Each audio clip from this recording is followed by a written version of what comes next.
For all your pastry, bakery and quality food, CK Restaurant is the only place to be. We do catering for birthdays, weddings and all related services. We have all kinds of local foods, American, European and even beyond.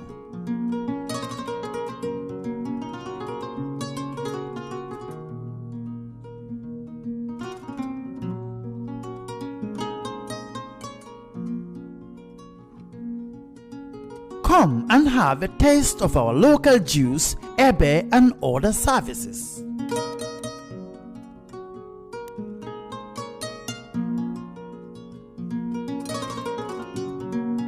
At CK Restaurant, customer satisfaction is our... Alright, thank you very much for joining again. You're watching Kerr Fatou, and then I am Buba Gajigo. Now with my boss Lamin Cham is already here.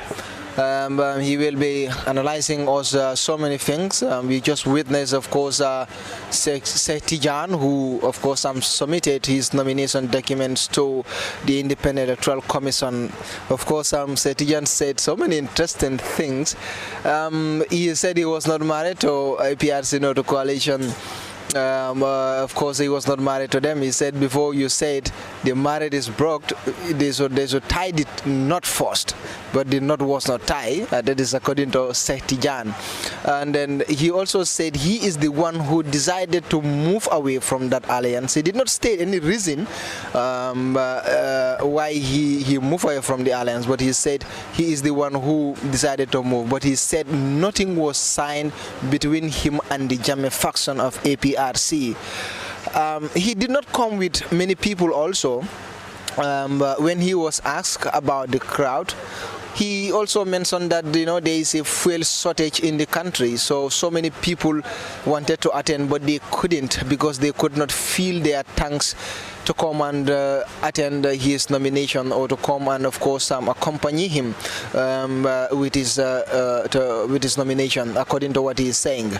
Among the things that he wants to do for the country, he said his party's name is the Gambia Alliance for National Unity.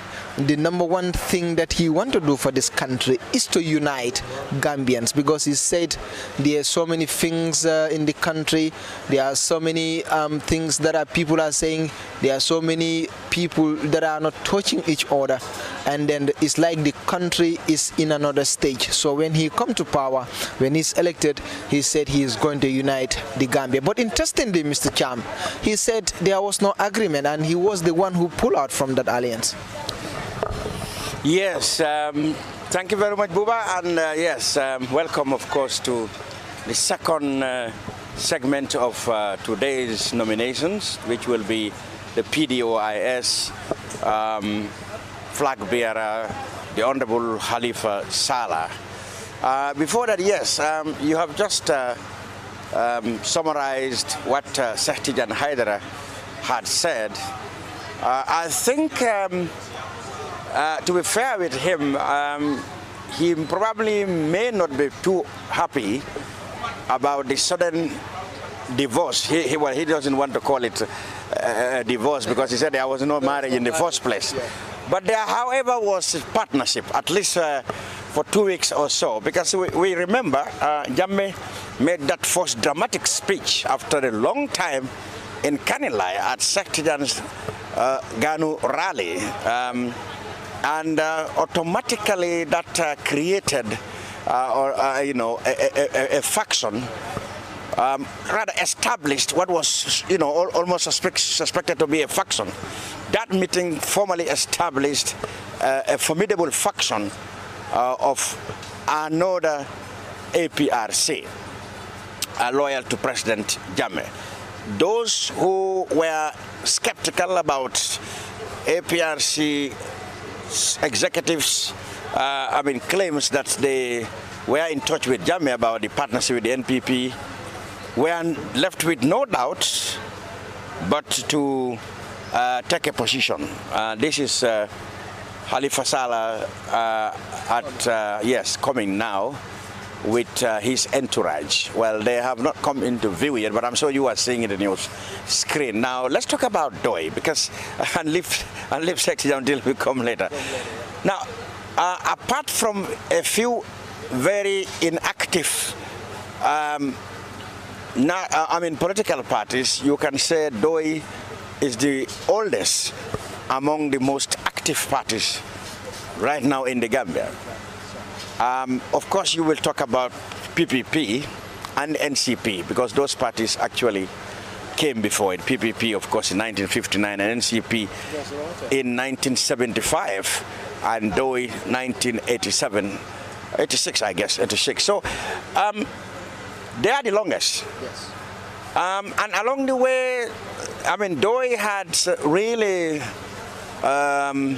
survived a lot of storms. Many people would say DOI have not actually reached their potentials in terms of electoral successes compared to some of the parties they found on the ground. But this has to do mainly about the fundamental difference of DOI's approach and principles in politics. Principles that their critics said have cost them a lot of potential numbers and potential electoral gains. But then DOI is one party who wants a gain that is one tangible and born out of progress and freedom, and not a gain that was obtained through blackmail, coercion, corruption, or in fact misleading people. So they had cut out a reputation for themselves as a very Mr. Clean, so to speak, in politics. Now, many have said that that kind of attitude does not take you anywhere, and that there has to be conspiracies, there has to be treachery, there has to be calumny, there has to be character assassinations if you want to succeed in politics. That is no-go area for DOI. And that is why you can argue that, yes, they have probably potentially lose some numbers immeasurably, because for them, if they have 5,000 votes in KM this election, and they have another 5,000 the next election, for them that means a lot of progress, because 5,000 more people have taught themselves without cohesion, without blackmail, without any misinformation, have made a choice that they are going to support a party without any foul means or any means to get them to do that. So for them, that's progress. And that's how they measure themselves as progress. But then, of course, I have my convictions that between 1987 to 1994, DOI had taken a momentum. I want to believe if there had not been the 1994 coup d'etat, if the scene was left between PPP and the NCP, as well as DOI, and there was also GPP of Hassan Musa Kamara. Now, those four parties, if they had stayed long, up to the turn of the century, like in the 2000s, well, arguably it could be safe to say that DOI would have really reached a monumental scale that would either topple PPP at elections, or probably equal them in terms of strength. Because I said this because the approach they were taking, they were liberating the people's minds. I mean, yes, they were liberating, especially the young.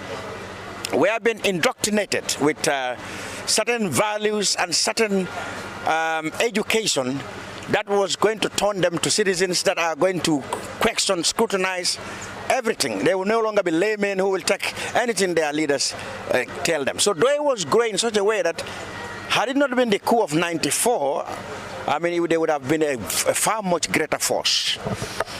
And again, the spectacular role Doi played in the 2016 elections is remarkable, because, well, yeah, people said that the whole idea of the convention was either from Doi or much part of it were ideas from Doi. I mean, Doi have always been insisting that, well, you know, what we should do is a convention. When other political parties have said what we need is a party-led coalition. I mean, they have always said, no, let us come as equals, treat each other as equals. Eventually, whoever the opposition supporters vote for can be our flag bearer, and then we continue to treat each other as equals. That has been Doi's argument over the last 30 years or 10 years or so, especially during Jammeh's time.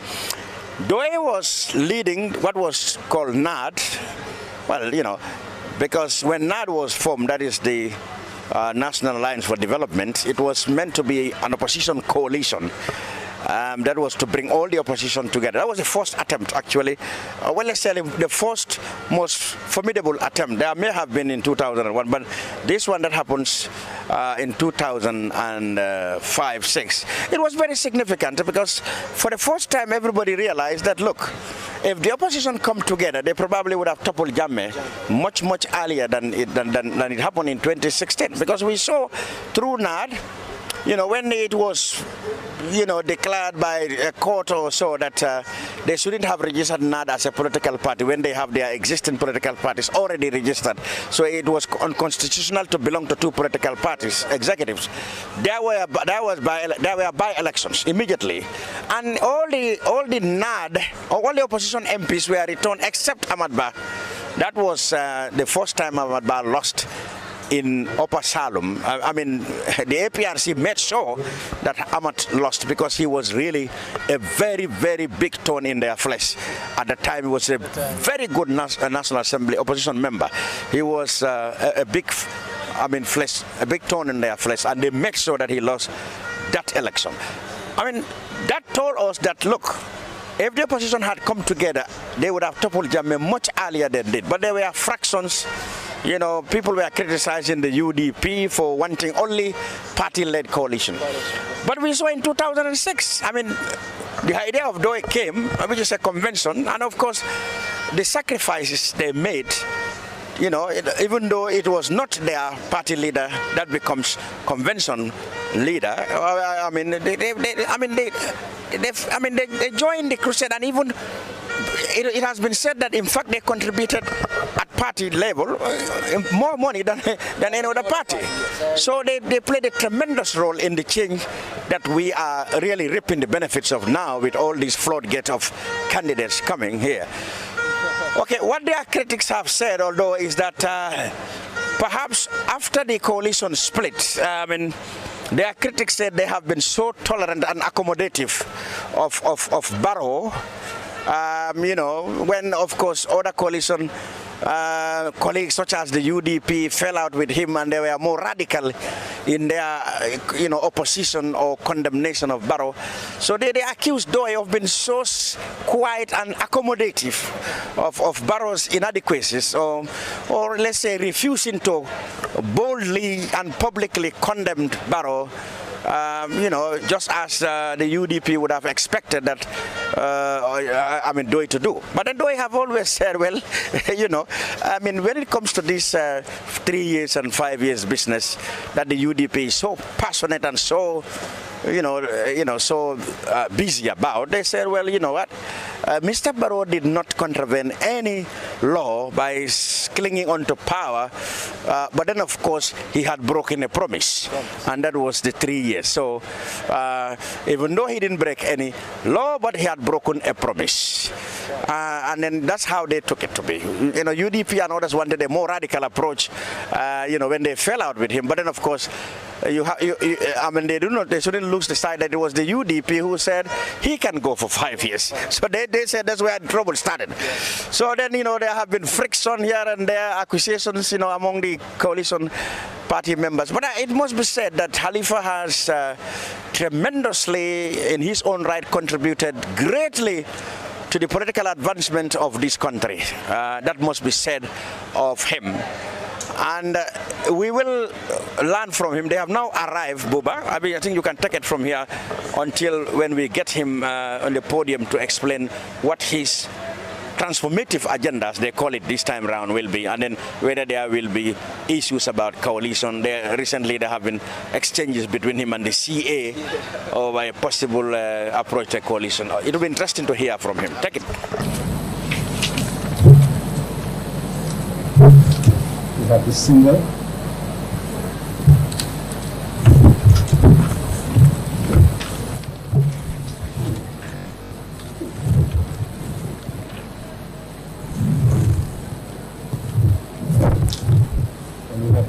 Party call.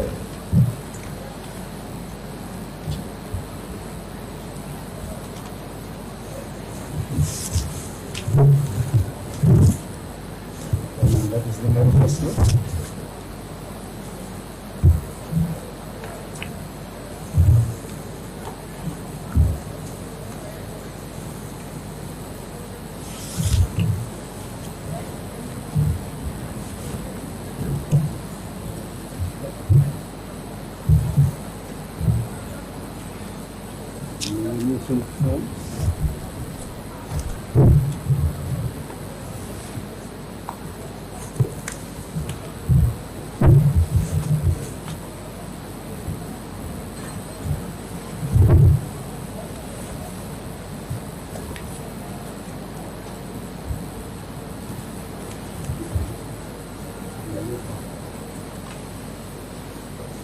These are newcomers, so we do not include them in actual count.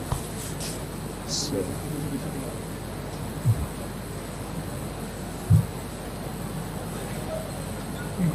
what is in the file is adequate. The last two files are just additional.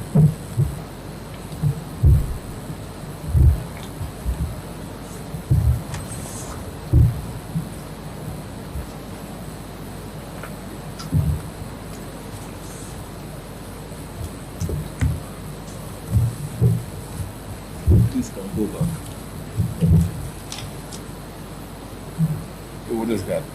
Yes. So.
We have seen Halifa Sallah. Yes. That's the name we are taking. Yes. Okay. From now on, Halifa Sallah in our record. Indeed. Sallah in our records. Indeed. Okay, thank you.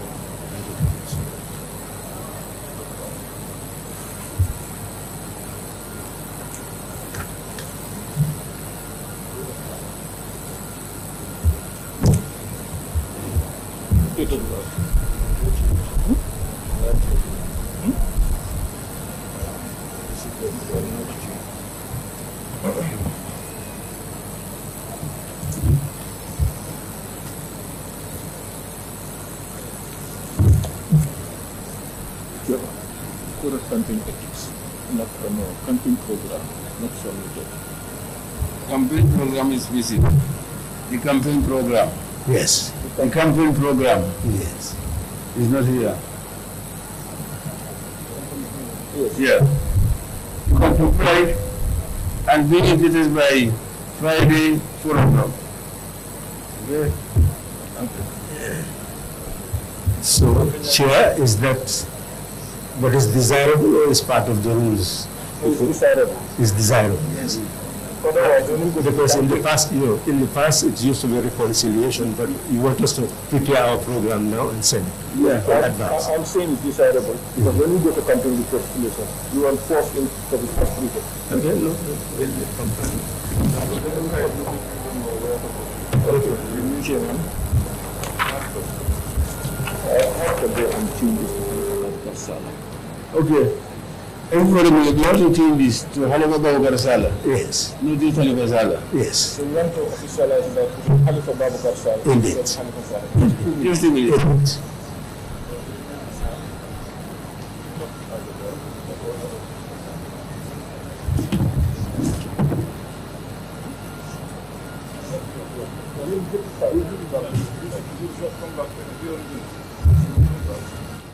Just 2 minutes.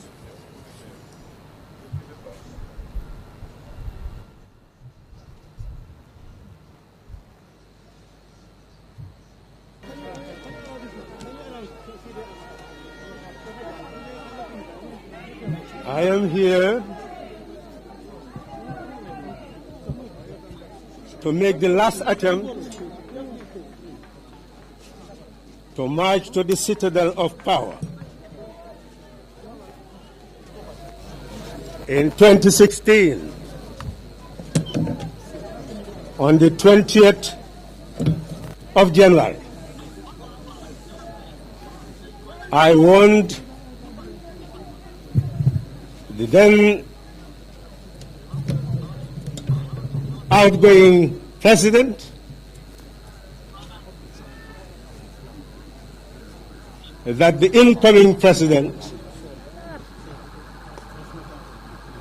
was no longer an incoming president, had assumed power on the 19th of January.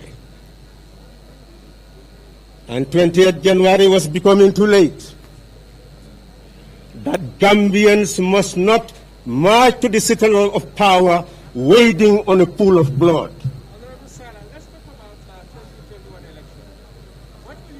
Precisely, we are here today because we did not march to the citadel of power wading in a pool of blood. We are now here to seek your mandate in order to reach there. 72% of the population being young. This is my last attempt. I am going to be leaving you here. I have done my part. At the age of 16 and a half, I made a commitment that all my life I will live to eradicate the poverty of my people, not only the Gambian people, but the whole African people. The question is, what are we going to do in 2021? That's why we talk about system change. Go to your villages. No electricity, no water supply, women with callous hands, producing vegetables and cannot find markets for them. They live in poverty, grow in poverty, age in poverty, and die in poverty. That is what we wish to end. How?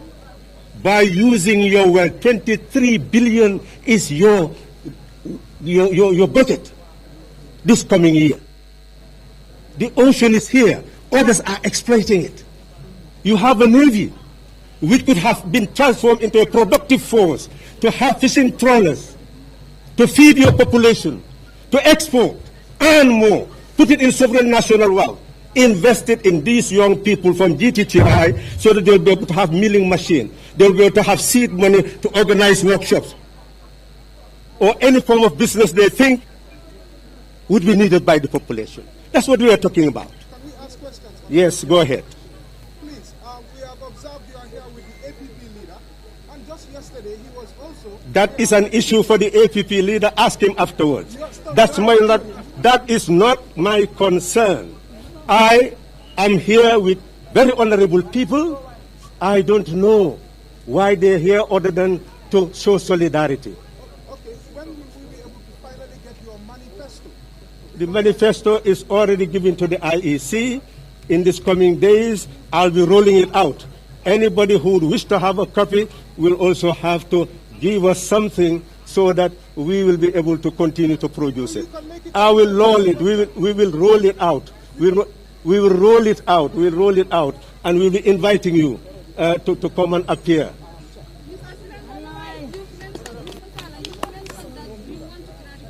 Yes. Yes. Yes.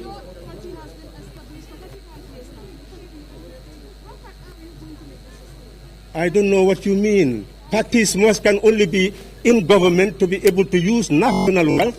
If any party, no, wait. If anybody tells you, today, if you sit down and somebody comes to you and you give him $100 and 10 people come, that's $1,000. If 100 people, that is $10,000 a day, and for $300,000 just to give $100 to 100 people. Which politician is actually doing that? Who can afford that? There is deception. No pocket can eradicate the poverty of your people. Anybody who tells you that is an ignorant person. It is the wealth of the nation, the budget. We are saying, but who are we to impose ourselves on the people? I think that is the joy. 1994, there was a coup d'etat. We were invited to become ministers. We could have gone there, but that's not the way. So for us, we are waiting for you. You are the way. Entrust us with power and we will deliver what you want. If you don't entrust us with power, don't demand us to deliver anything for you. It's not our prerogative. Yes. Yes. The priority agenda is very clear. That we at the central bank, we are going to maintain a sovereign wealth fund that will be able to give fertilizer, seed farming implement to the farming community, just like women have their osusu. They put money, collect it, and give it to one. We're saying that the nation is a national osusu. Let us make sure that at the central bank, we have a branch there that will have what you call cooperative bank, that will be able to give that fertilizer, seed farming implement. They will pay it back without interest. That's what we are saying. And the women who are in their vegetable gardens can do the same. Women who wish to engage in business can do the same. Those who wish to engage in processing can do the same. Let's use the national wealth to eradicate the poverty of our people. This is what we are saying. Go to any village today. You will not find a single village with a village treasury. That's why your villages are poor. Can you tell me which government in this Gambia had ever thought about what to do with those villages? We are saying the village fund that comes from what they are paying in terms of rates should not go to the area council. The license of the village should not go to area council. It should go into the village treasury. And the VDC will be able to sit annually and say, we want to electrify the village with solar, we want to build the roads, we want to provide the women with garden fences and water, and then they will know that that's their project. If they can afford to do so through their treasury, they will do so. If they cannot, then this is what we call equalization grants that must come from our state coffers, 23 billion. You must see what each region should have.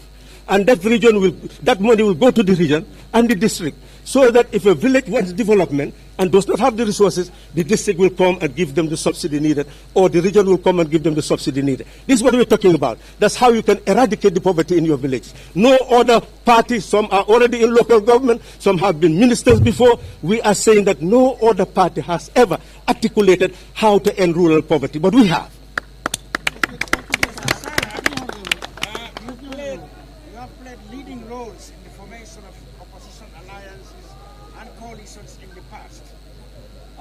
Most significantly in 2016, Gambians want to know, are you keen on taking part in any other alliance? Of course, you had said you would not go to an alliance that does not encourage system change. People are wondering, how can you achieve system change without first concentrating on regime change? Because it has to be Halifa Sallah in State House, not Adama Barrow, for you to be able to implement all these ideas you are telling us. Don't you think system regime change should be first achieved before you can change system? First and foremost, I want to hear from you. What do you mean exactly by that? First and foremost, we need a pluralistic society, and therefore parties must be here. They must put their programs before the people. And when they put their program before the people, when you elect them, that is precisely what they should deliver. If they fail to do so, then they have betrayed the aspirations of the people. Coalition does not give birth to the program of a single path. So you do it as a tactical objective.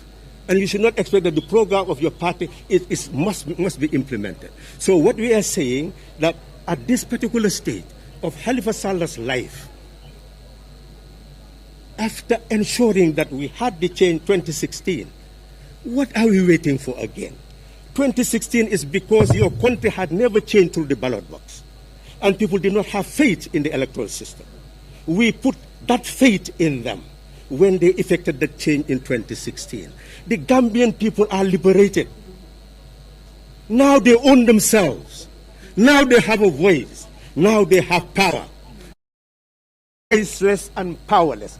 Hopeless and helpless. Now they are hopeless and helpless, but they have voice and power. That's what we achieved in 2016. All of us are liberated. Whatever we do again is our own will and nothing else. That's why government is by consent. We are saying we have not seen any program to eradicate the poverty in those villages. You have VDCs without village treasury. How will they bring about development? A home without fish money. How will that home stand? That's why your villages are collapsing. We are telling you over and over again. You refuse to listen. Some refuse to listen. Some will even distort the message. You'll hear even talking about Soviet Union and China when we have a Republican constitution. Who on earth dare ever take power here and say that that person will not govern according to the constitution of the Gambia? People who have no ideas of how government run and ideologies that are put in them by those who want to distract the African continent have been detractors of our development. And that is what has misled our young people. They are not asking the right question, therefore they are not getting the right answers. That is not going to happen again. I have reached the pinnacle of my participation in your political process. I am going to be honest, I'm going to be direct, and I'm going to help you to know that this is the final battle of ideas, final battle of program. Thank you, Mr. Sallah. Thank you, Mr. Sallah. You'll be for an interview outside. I'm told that the time is up. You'll be for an interview outside. Thank you very much. Thank you, Honorable. Thank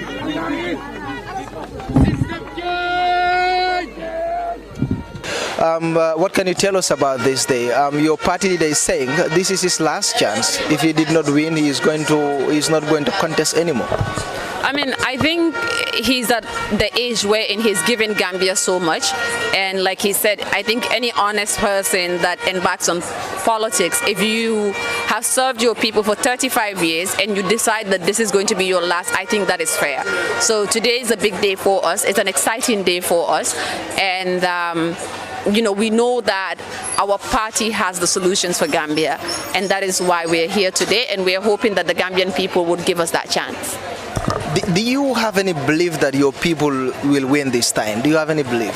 I do, because I believe in the Gambian people. I believe in our ability to choose right and to make the right decision. So until it's December 4th and they announce that we haven't won the election, we still have a chance. We still have a chance at convincing people, and we still have a chance at making sure that people hear our message. You are from URR, and the president is claiming that it's part of his strong base where he got a lot of support. Do you think PDOIS have anything? I mean, recently I was in Gambisara, and I think all of you saw what happened. Gambisara came out, and I'm sure that's most of URR as well. Thank you very much. Thank you. Thank you. That was Jaka Dukre. He's a member of PDOIS, where he joined recently. So we're going to continue with the analysis here. Of course, Mr. Lamin Cham was standing in front there, and of course, asked Halifa some questions that definitely. I don't know whether he got all the answers, but Halifa said, you know, this is Mr. Cham is saying this is his last chance. He is not going to contest anymore if he did not win. Yes, I think if I am not mistaken, I have heard Halifa said this some time back, that was his last chance. But he, again, this is typical Doi, because you have to be very patient and very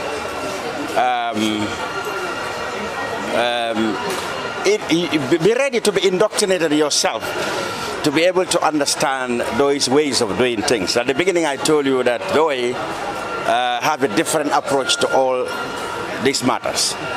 Okay, whereas some people believe in practical things, Doi would preach practical things, but then they will have a whole lot of theory to go through, guiding you how to achieve there, when you would normally would have loved to go straight, a direct or a shortcut to it.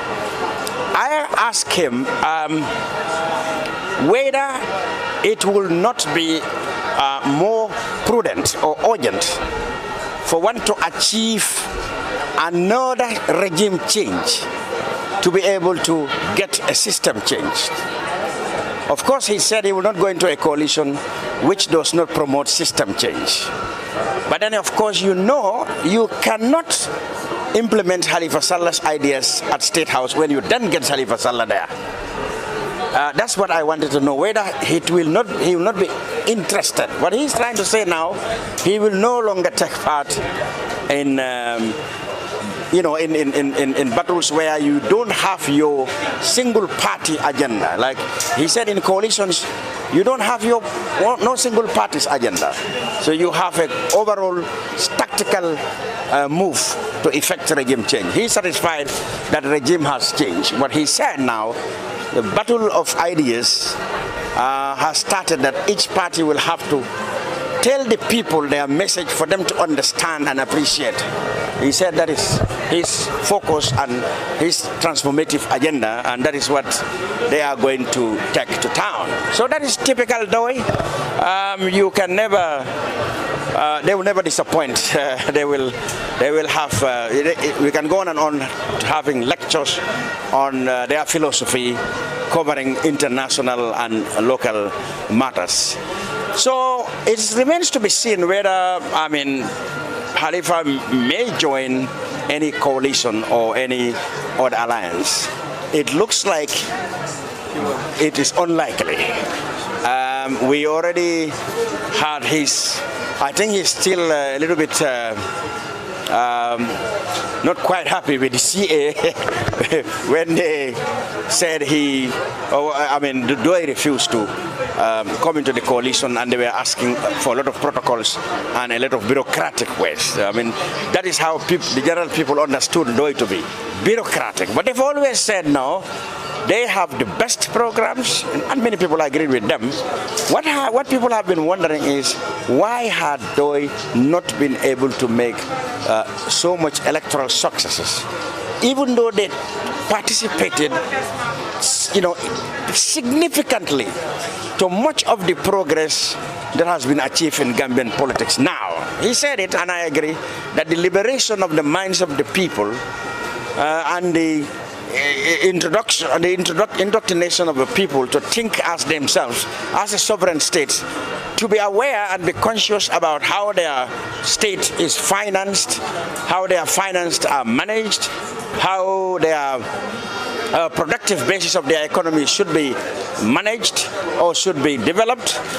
This has been their agenda since 1986, and they have made tremendous gains on that. What remains to be seen is, how long more would it take Gambians to accept that Doi's policies are the best for the country? That is the million-dollar question. And many people are of the thought that unless the opposition comes together again, they may have numbers, but when not put together, and we have this we don't have an absolute majority system in our voting system, so it's just force past the post, then you might get somebody who's elected without the majority of votes. And that's the tricky situation we have here. From what we have seen to the opposition, if you look at the UDP, you look at the GDC, no to APR, and APRC, no to Alliance, and you look at DOI today, Citizen Alliance and other things, you tend to believe that even though we haven't seen NPP, we're yet to see them, but then you can safely think that if you put all the opposition votes together, it will be difficult for the NPP to outnumber them. So now, according to most analysts, it is still incumbent on the opposition, if they want change, to come back again. But what Halifa said, that when we come back to do the same thing we did before, without a system change, how can we accept our objective? So he went back to the basic things. Where is clean water? Where is food for our people in the rural areas? Where are roads? Where it is happening in our river?